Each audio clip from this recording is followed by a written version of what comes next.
safety, of course, is critical. Anyone stranded on one of those barrier islands, want to make sure that they're safe. And I know here in Charlotte, any of the neighborhoods that experienced a lot of wind or water damage, these folks are there. They're working to make sure people are safe, and that is true in Lee and Collier County as well. So that's really, really important.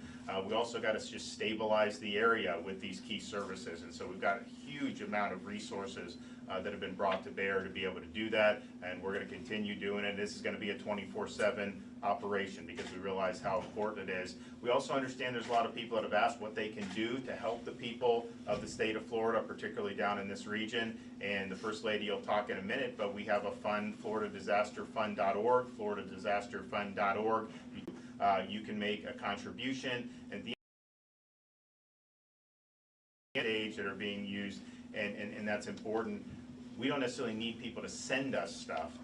What we need is to be able to help those relief organizations help the folks. I mean, there's obviously, we're surveying the damage right now. Some people that evacuated, they're going to go back and look at their homes and see, is there flood damage? Is there wind damage? Is it going to be habitable? And so all those things, as those happen, we're going to get a clearer picture of some of the unique needs that individuals in this region may have. And so your financial contribution can make a world of difference. And so we're happy that so many people have done. I think we're over $2 million already within less than 24 hours, and I know many more people want to do. But I'm really impressed with the resiliency that we're seeing here in Charlotte County. This is not anything anyone wanted to deal with. I mean, if you go back 72 hours before landfall, most of Southwest Florida was not even in the cone, and then you have a situation where you're staring down the barrel of a hurricane making landfall at 155 miles an hour.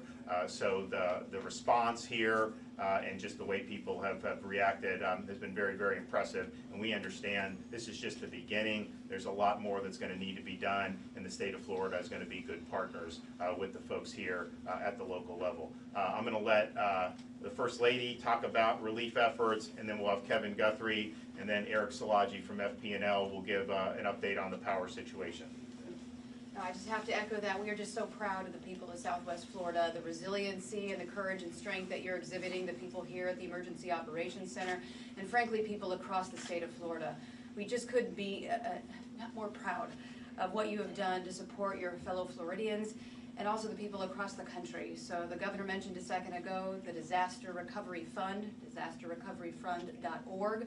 You can donate there. It's a 501c3. Why that's important, again, is because we can take those resources and micro-target them and get them directly to the ground as quickly and efficiently as possible. As I said this morning, and I reiterate this, we are going to cut through any red tape and bureaucracy because we know people need those funds and they need help. And so we're really committed to making sure that we do that. The other thing is you can text disaster to 20222. Those funds will obviously go to the same spot, and we'll be able to deploy those resources very quickly. But again, on behalf of the state of Florida, the governor, myself, all the people, the first responders, the EOC, thank you to the people across the state and the country for stepping up big. We are at $1.6 million, less than 24 hours after we launched the fund. That was at 8 a.m. this morning. We are well over $2 million as of a little while ago, and I think we're going to have even more funds at the end of the day. And again, that goes directly to the great people here in Southwest Florida and all the way across the state. So God bless you. Yeah, thanks. And you know, some of the responders who are ready, the storm has got to go before you can really get in there because it's very hazardous, and some of these guys are coming across Alligator Alley like midnight, like literally knocking on the door of tropical storm to be able to get in and help people. And so you look at these USAR teams that we've had over from Miami-Dade. We want to thank them, thank the National Guard, thank the Coast Guard. They've been able to do a lot of successful missions already, and it's really been great to see everybody working together. Part of the reason that happens is because of the coordination at the state level, and that's under the direction of Kevin Guthrie, who's our Emergency Management Director, and he's going to provide an update. All right, thank you, Governor. So I got here first thing with the governor, obviously talked to Sheriff Crummell, talked to the fire chief, talked to Emergency Management Director Patrick Fuller. Obviously everyone very thankful of the resources that have been provided. There were a handful of missions that have just come up in the last couple of minutes. I'm proud to report that we are already mobilizing personnel for those missions, and also providing the resources. One of those is a generator, so that is already being sourced and already being mobilized. So we hope to have that here by midnight tonight on the generator at a minimum. The mechanic for the generator that's in question, that is having some issues, is already only 30 minutes out. So I'm very, very proud of the men and women in our logistics section, specifically the Florida Division of Emergency Management. They have been very, very flexible, and they have been very, very responsive, and far exceeding our expectations in a normal disaster like this. So to have a mechanic almost 30 minutes away when you make a request about an hour ago is just fantastic. So again, that comes from great leadership, and it starts with the governor, and I really appreciate that. Thank you, sir. Great. Part of the preparations for this storm was to have as many resources pre-staged that could go in and help with critical infrastructure like power. And we were able to go meet with some of the linemen up in Lake City in North Florida, thank them. These are people coming from all over the country. I mean, they're coming from Louisiana, Alabama, Texas, and we had over 42,000 at landfall. I'm sure there's more in the state right now. When we were going back to Tallahassee from Lake City, you know, you saw truck after truck after truck on I-10 eastbound coming in to be able to help respond to this.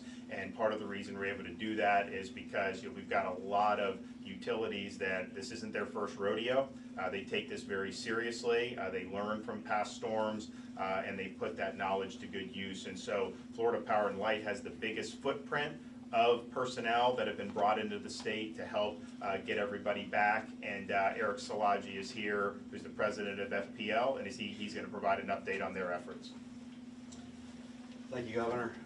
So we have deployed about 20,000 crews across the state of Florida. Just to remind you, the storm is still battering the northeast part of the state. Daytona is being hit right now. We have about 1.2 million customers who are out of power.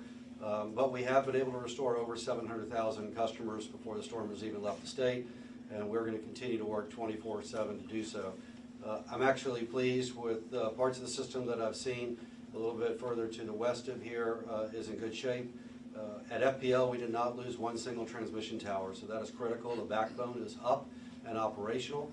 We are now in the process of getting the distribution system back up and the substations that had flying debris go into them cleared out so we can get them back online. There are sections of our territory close to the beach along the Barrier Islands that will require rebuilding. There are some destructive areas that simply cannot be repaired, and they'll have to be rebuilt. Unfortunately, there are also homes and businesses that will simply not be able to safely take the power once it's ready. But the 20,000 plus men and women who are already here are staging and getting out in the field currently. They will work 24/7 until we get the lights back on. Again, as the governor said, not our first rodeo, but every storm is also different and always poses different challenges. But appreciate all the support from the state. Governor, thank you. From local law enforcement as well, the National Guard. This is a team sport and a team effort, and we're going to all work together until we get Florida back up on her feet and where we all want her to be. Thank you. And when FPL and the other companies have crews in, the extent to which that infrastructure has remained is just critical, because you know it's a lot easier for them to reconnect an existing system than to have to rebuild it. So to see some of that was able to withstand is encouraging. It's also just a testament. I mean, you know, some of these folks put money into the resilience of the infrastructure. 155 miles an hour, producing this type of storm surge, dumping rain, causing flooding. If you can make it through that, then you probably did it pretty good. And so this is a 24/7 effort to stabilize and to restore. And so we're going to do whatever we can to assist with that effort. And so I'm happy to take a few questions. Governor, in our area, Sanibel Island, Fort Myers Beach, the images are devastating. And we know that from our local agencies that there have been confirmed deaths. We don't know exactly how many. What have you heard from the local agencies about the scope of the tragedy in that sense? Well, Sanibel is destruction. I mean, for those of you who haven't been, it's a beautiful place, really neat community, and it got hit with really biblical storm surge. And it washed away roads, it washed away structures that were not new and could withstand that. There have been a number of people that have been identified and brought off the island safely, and those efforts are ongoing. Not only with the Coast Guard has been involved with that, our USAR teams, and as well as local law enforcement. I think most people have seen the images of the bridge, the causeway going out to Sanibel, where you have destruction of that. And that's something that we obviously will rebuild, but that's not something that will happen overnight. And so most of what's being done to assist is air operations, since you can't get there on the ground. I think Kevin will probably have more boats head over there as well. But the important thing is I was able to speak to the mayor this morning, and she and her key staff did evacuate, and so they've been operating off more of the mainland in Lee County. And many people did leave Sanibel, and they did heed the call, which is good. Obviously, I think you know it's a very seasonal community. We're not quite in the high season yet, but I think she made the point, hey, it's Florida. More people want to be here year-round now, so you do have a contingent of people that stay there over the summer. So that's going to require a lot of effort to get that back, because they took a huge wallop. And it's interesting, I mean, you know, you can look in the span of like 40, 50 miles, you know, some places that got the storm surge versus some other barrier islands, you know, much less. And that's just kind of the way some of this goes. But those were really difficult images to see, especially just given that's a place that I've been fortunate enough to go out and have some friends and do events there in the past, and really a great part of the Southwest Florida community. But we're committed to restoring the infrastructure as needed. That is not going to be an overnight task. That is going to be something that is going to require a lot of love and care. It's going to require a lot of resources, but we're going to do it because we understand how important it is. Governor, Piggybacking off of that, Governor, what are some of the federal and state funds available to make that happen, to kind of speed this up? Well, in terms of infrastructure, I think, I mean, Kevin can, and we also have Gracia Check from FEMA who's here.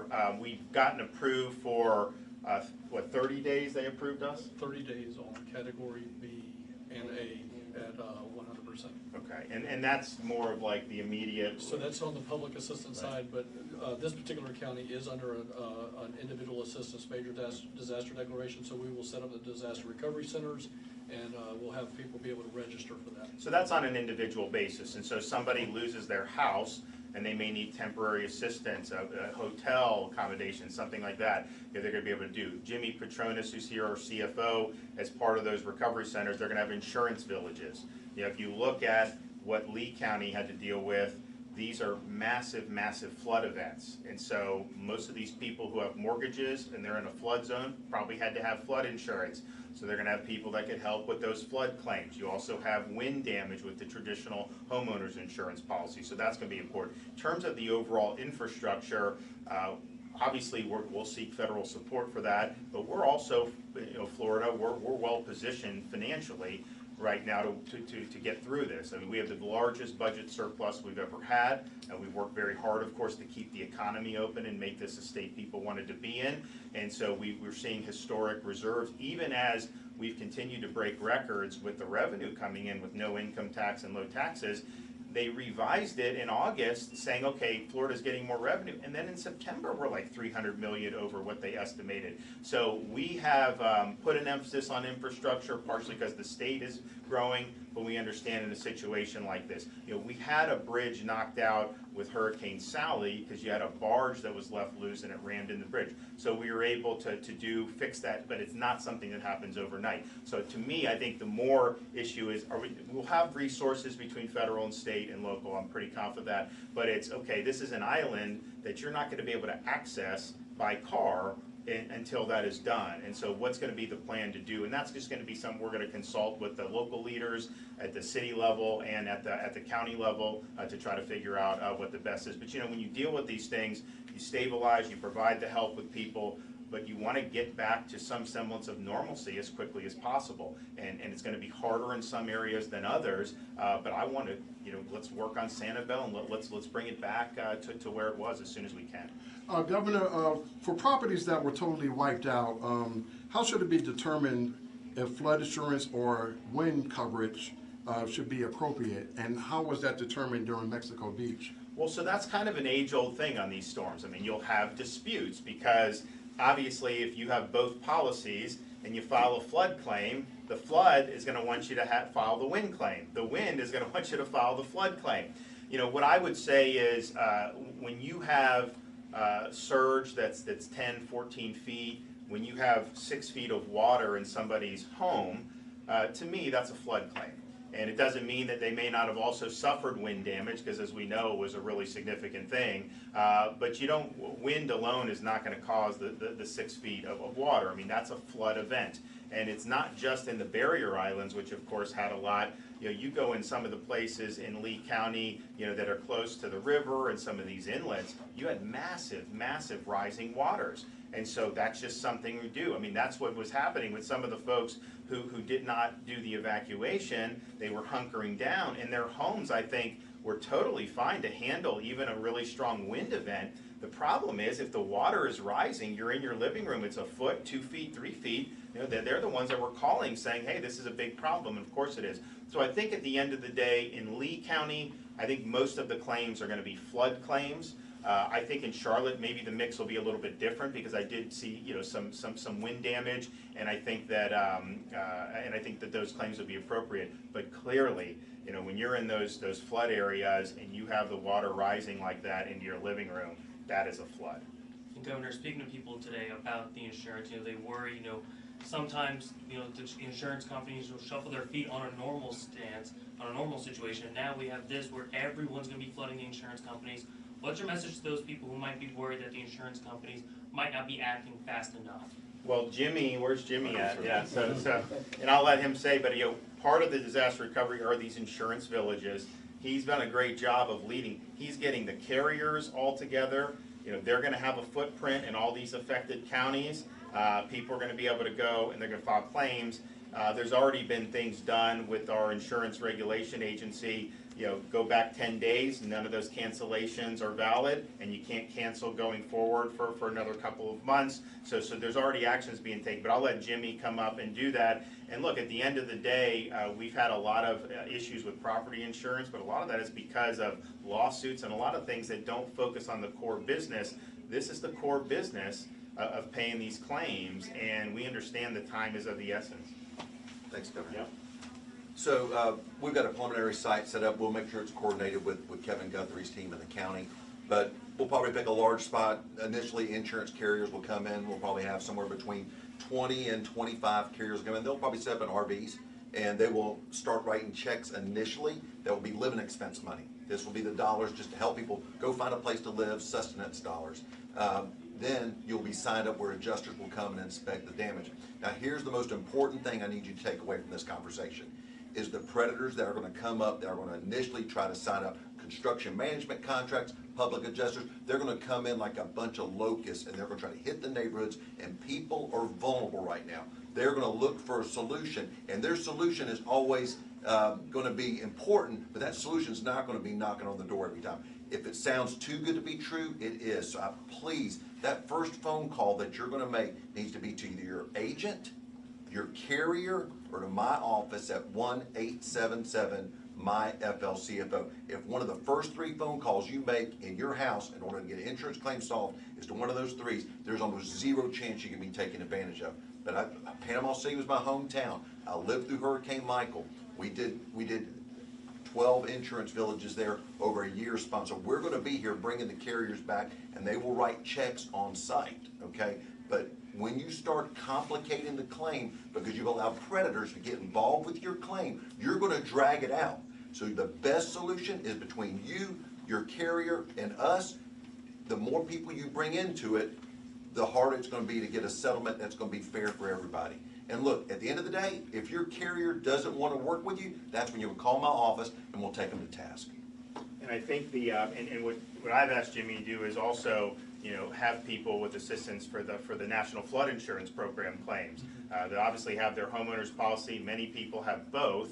But I think the issue is that some people live in areas where they're told you don't need flood, and so they don't do it. Well, now they may be in a situation where that is so. But bottom line is those who have the flood insurance want them to be able to file those claims.